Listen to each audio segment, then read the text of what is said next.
So I've been asked gratefully by ICMA to just chat about mental health amongst seafarers. I've gone way less into the research side of things and have chosen more to speak on my experience as a medical doctor and what sort of key moments I have interacted with mental health issues amongst seafarers. So there have been some very small studies that I've included in this, but nowhere near as in-depth as the brilliant presentation that Johan had, so largely experiential. So just as a brief introduction to myself, I've been a doctor for the last 10 years, a seafarer's doctor for the last 7, I would say. I do specifically occupational medicine, which is in short industrial related health. We have a practice in Durban and Johannesburg called ShipMed, where we traditionally dealt mainly with seafarer health, but as our sort of practice evolved, we deal with offshore workers, oil and gas, and now aviation, which obviously a completely different industry. So that is how I sort of fit into this context.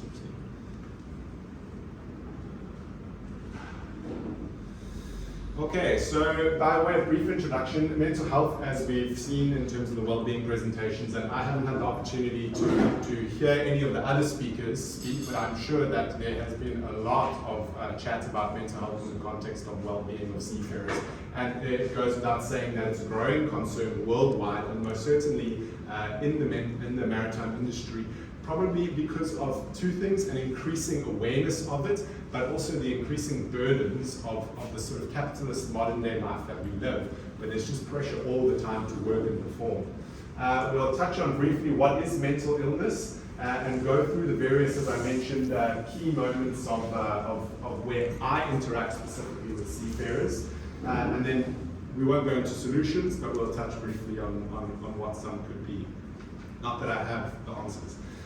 So mental health worldwide, as we mentioned, is on the rise. Some brief statistics from the WHO, which looked at the worldwide prevalence of mental health. 12.5% of people worldwide are living with mental health issues. So yeah, 1 in 8. And of that, anxiety and depression were the majority, with anxiety being 31% and depression being 28%.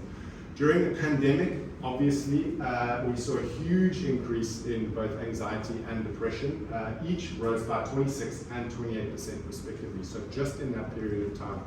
There are obviously other mental health concerns that we see, medically speaking, psychosis, ADD, mood disorders, personality disorders, but specifically, I think what the seafarers struggle with the most is the anxiety and depression.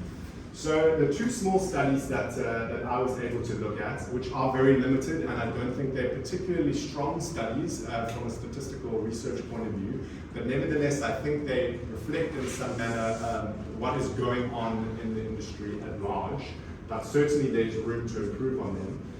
There was a Chinese study done that looked at about 1,200 odd seafarers. Well, I'm not sure if they were odd, but 1,200 seafarers, in which 30% were found to be anxious, 26% found, 30% depressed, 26% anxious, and compared to a study done by a Yale group, which was quite a while ago, 2019. They also looked at about 1,500 seafarers, but instead of one population group, spread across a few, which has its pros and cons. And they found the rates not to be too dissimilar, 25% depressed and 17% anxious. So what is mental illness? And I'll start with a story while I myself enjoy, I hope you'll enjoy it, but it illustrates nicely how mental health appears in society. So in my 4th year of undergrad studies at Cape Town University,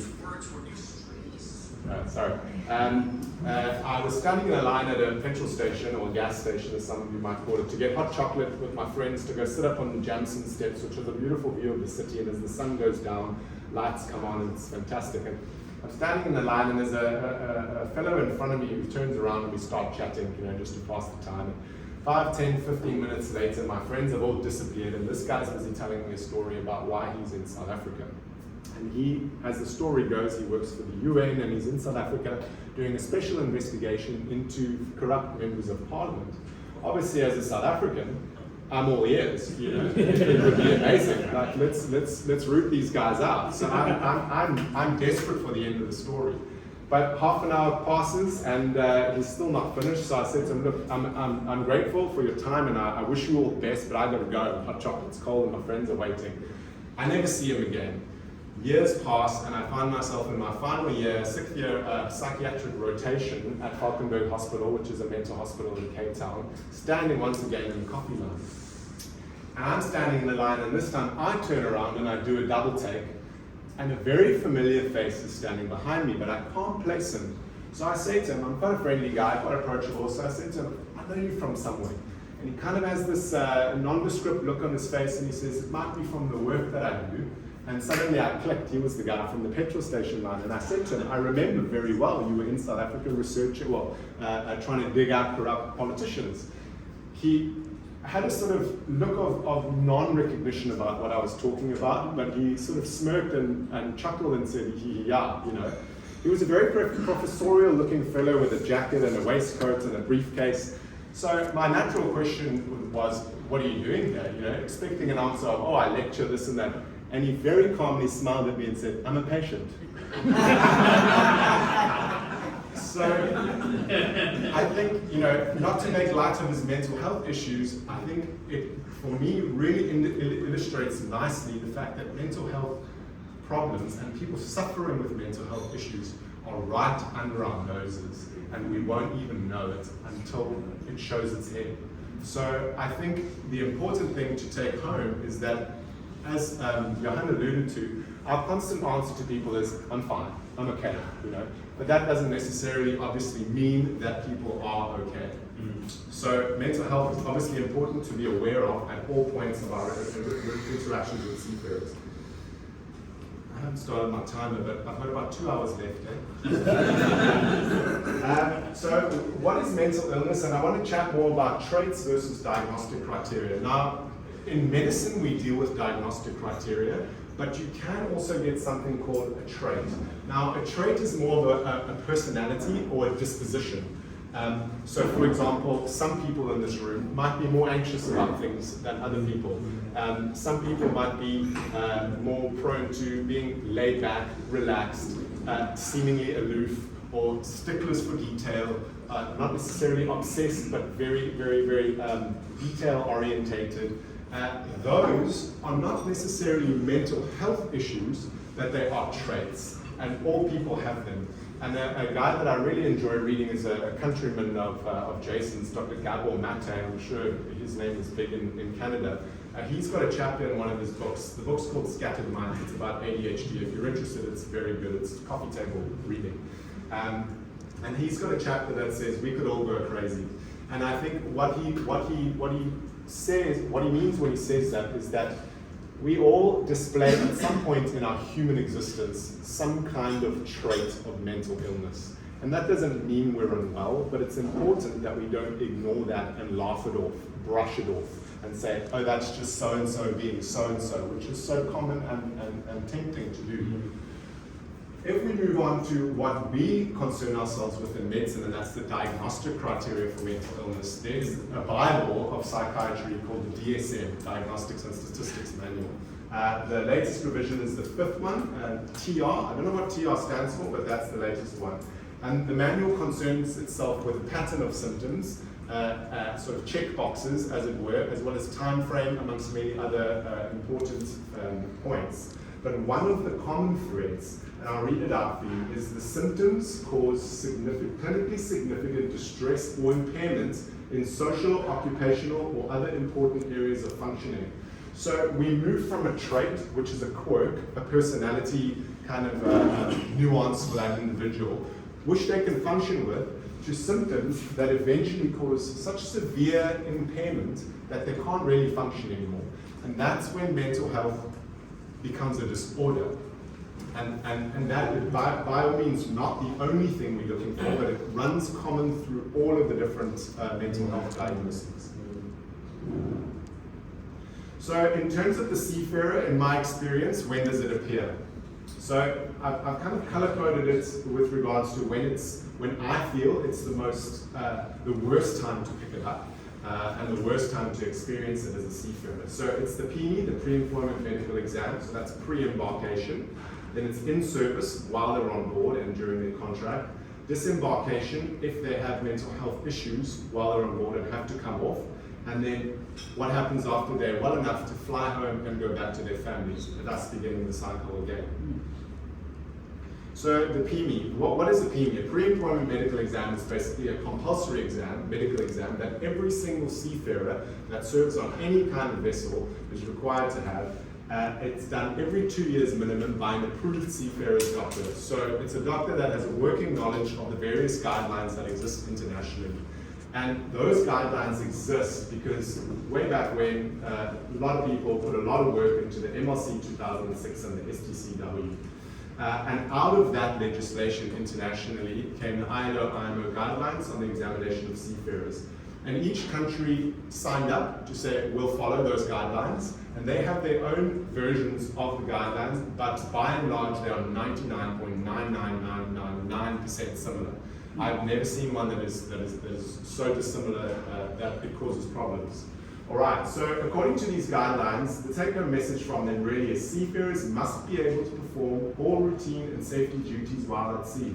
Now, if we tie that back to what the major problem is with psychiatric diagnoses, is that sailors or people begin to have significant impairment in function, which obviously ties in hugely with them being able to perform all routine and safety duties while at sea.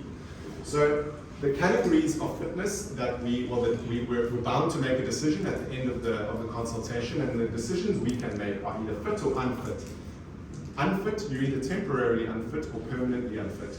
If you have a problem that is unsolvable, that's not going to get better with medication, you're very likely to find yourself in a permanently unfit situation. Your career is over. Temporarily unfit, as an example, in the mental health context, we find a suspected diagnosis of anxiety or depression, and they are not fit to work at sea in that moment and must fulfill some criteria, check some boxes before they can work at sea. So they can still eventually work at sea, but they've got to just get well first. Then the fitness category, which is what every sailor under the sun thinks they are in, and when they leave my office not fit, they get mad at me and want their money back. You can be, the gold medal is unrestricted. You can go anywhere in the world, you can undertake any duty you want to on any vessel you want to. There's no holds barred. Then you get a restricted and a limited certificate. A restricted certificate mainly pertains to duties, can't do watchkeeping, can't be a captain, and the limitations pertain mainly to time. Instead of 2 years, it's a year or 6 months, whatever the professional decides, basically. This is just an extract. It's quite daunting, but it just indicates the kind of, what would you call it, table that we look at, and this is just for affective disorders in psychiatry. So the pages for psychiatry are about 6 or 7 pages long, and there's a page for every single condition that you could possibly think about in any part of the body. So how we look at it is this red table is where you don't want to be as a seafarer. This green table, part of the table, is where you do want to be as a seafarer.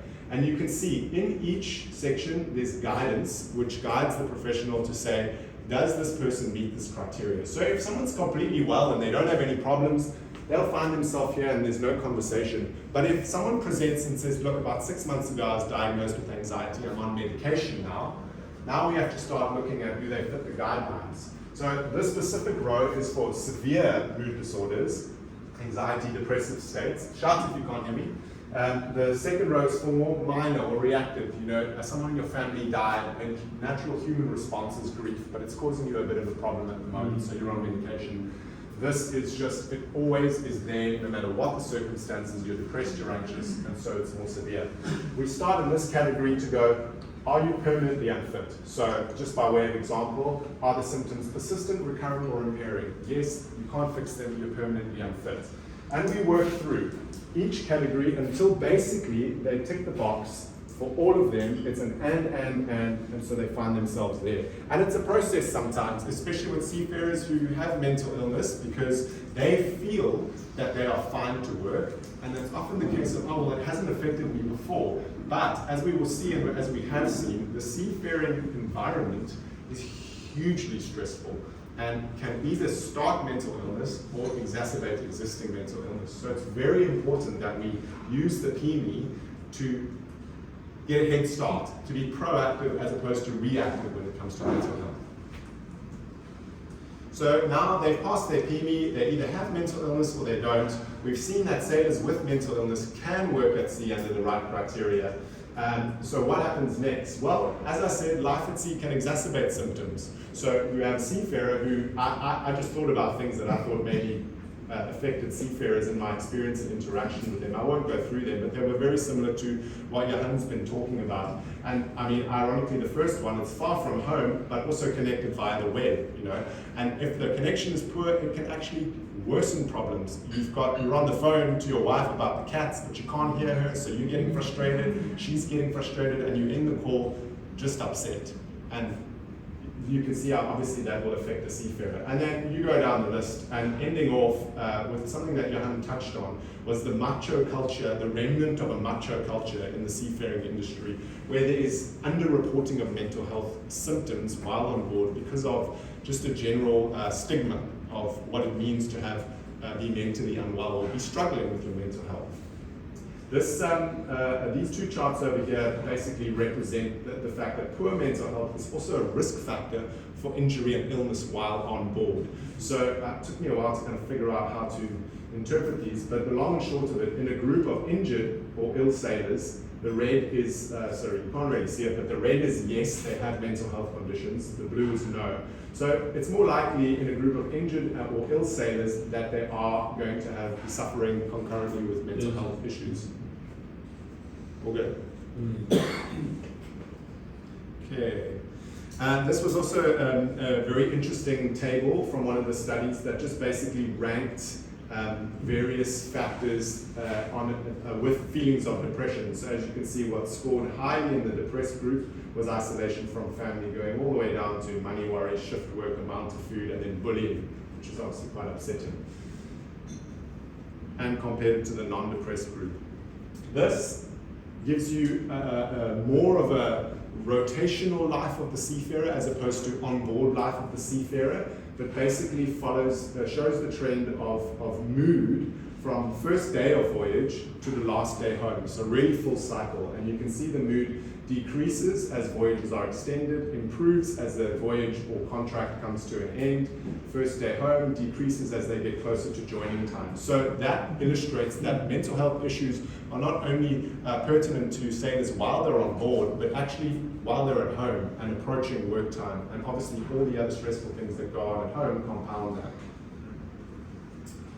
So who do seafarers turn to? And I think this is quite important, having missed a lot of what you've said, just listening to what Johan said, this is where the welfare and the wellness organizations can really have a big impact. You know, who do the seafarers turn to when they are depressed?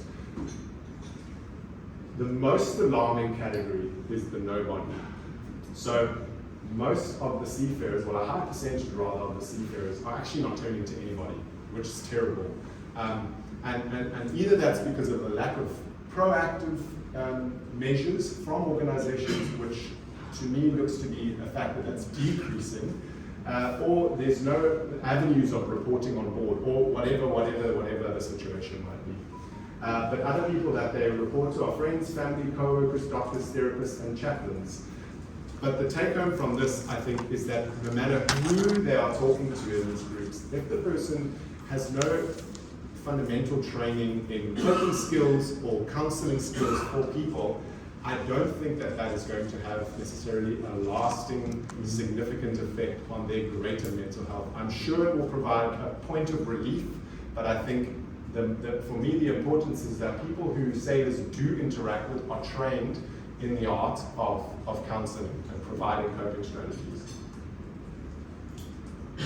So what happens if mental health symptoms go unchecked while someone is on board? Well, their symptoms become uncontrolled. They have impairment of function, which means they no longer meet the guidelines and become temporarily unfit, and they must be disembarked for shoreside care. And once they're fixed up on shoreside and they're fit enough to fly home, they go back to their home country and they get follow-up care. So that takes us full cycle back to our cycle of where mental health appears in my experience with sailors. going back to the macho culture thing, I want to also illustrate how it's can sometimes be in the least expected individuals that you might find problems. And COVID highlighted that a lot. And in my short time, by no means an expert in the field, I will say that, but in my short time, COVID was a huge eye-opener because I saw chief engineers, captains, chief mates who've been in the industry for 30 years, you know, and are kind of remnants of that that say this can take anything generation, who sat across the table from me crying, saying that if they don't get off the ship, they will kill themselves. And I mean, that is just an absolutely heartbreaking situation to be in. And in the instance with the chief engineer, that I actually ended up disembarking off the vessel during COVID time, which is a story in and of itself, that seafarers during that time were completely neglected and marginalized. The moment he set foot on shore, it's like a weight completely lifted off his shoulders. He had a smile on his face. You could just see that he was walking around lighter. So it's also important not to presume that the more experienced or the older a person is in the industry, the more they're going to have a handle on things. Okay, so what are the solutions? I don't know. I think you guys probably have a way better idea than what I do.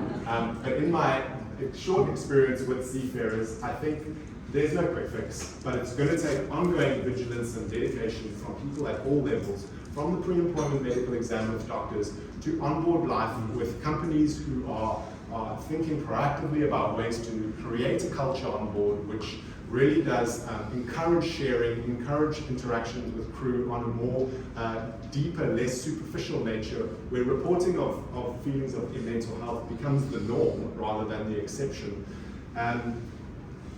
And at the PME also, to encourage positive health-seeking behavior, because it's also an opportunity for us as doctors to delve a bit deeper rather than just tick a bunch of boxes to say, are you fit? But actually to begin to encourage people to say, hey, look, you need to reach out about this.